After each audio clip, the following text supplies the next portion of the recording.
Beautiful. Hey, thank you everybody who has come out for the civic education. We are having it for the upcoming elections. And here we go with the person, we're not gonna call him his name, but we're gonna say that he thought about the president 5 years ago and decided, and now the vice president is becoming the president when he is already with his t-shirt. So he's going to brief us about what he really is about this conference or this get together. Yeah. Okay. Go ahead. Hello. Hi. Thank you for having us here. I'd love to talk about civic engagement, politics. You know, as you know, right?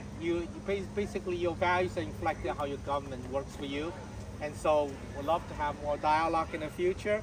As Maureen said, I guess I had a head start thinking 5 years ago that this might be useful. So I'm very happy to support Kamala for president this year. And so the very key here is very basic. If you want the government to reflect your values, you got to vote for the candidates that reflect your values. For me, it's very much Kamala Harris and the Democrats Party. Okay, that's me. Okay. So, but in general, there's a lot of things involved. You want to vote. If you want to vote, you got to register to vote. So, check with your town, figure out when the deadlines is, register vote, and then vote. Vote is what counts. Our democracy it totally depends on people participating. Then otherwise it will fail. It doesn't naturally live. It needs people like us to get involved, get engaged, and vote for the candidates so we think will reflect our values. Okay? Other things to be aware of is that there's a primary coming up September 3rd.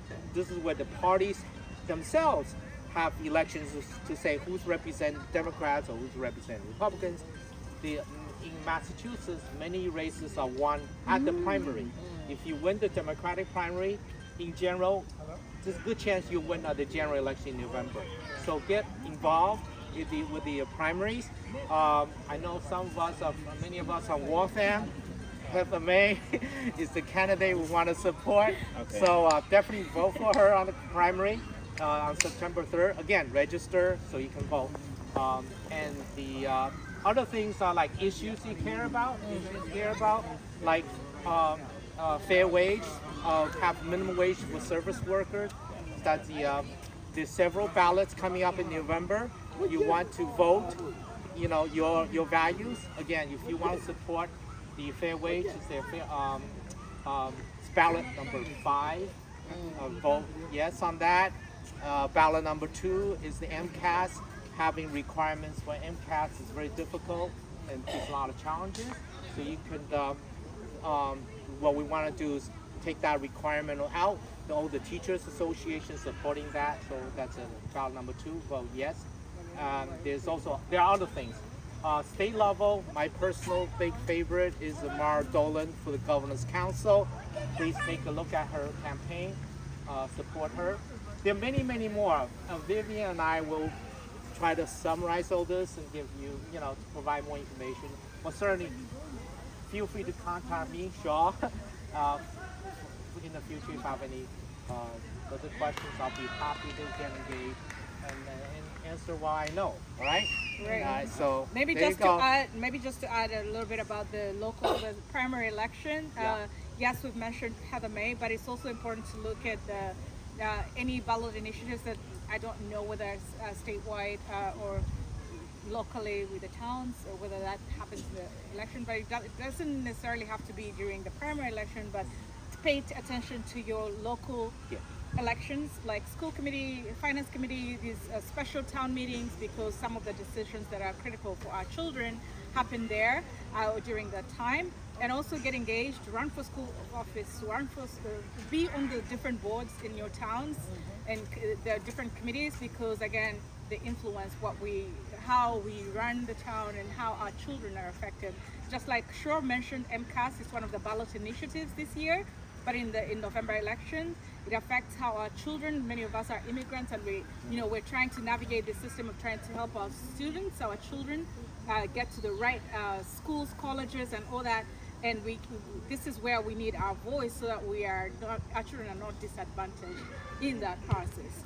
But more to come. Like Shaw mentioned, we have a Zoom. Fanima Mo and I are organizing a Zoom info session or workshop on Wednesday. So hopefully we can see as many of you there. We'll have a list of. We'll try to aggregate some information about who is running for office, what offices are open, what are some of the statewide, offices. Maridola, and I'm not sure whether she's in this district, but we'll give you all that information. So we are asking community that you can come out, you can still come out. We're still waiting for you. At the same time, on Wednesday, we have the virtual one, whereby the same people will be on the virtual, and we will still talk about the actual ballot and how you get on the ballot and how you prepare, because some people are aspiring to be candidates in the future.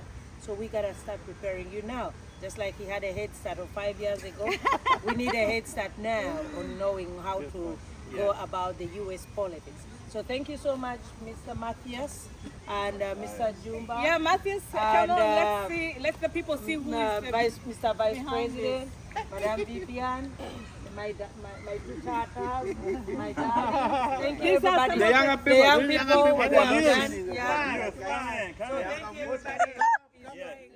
Don't touch your mouth. Future. So, We used to eat like that. we're getting the emails, Don't be shy. Come on. data. Give them your emails, give them your data, so that they can pass on information to you, so that you know about your elections or your country. Because all this comes about your country. What you love about your country, the values of your country, what you believe in.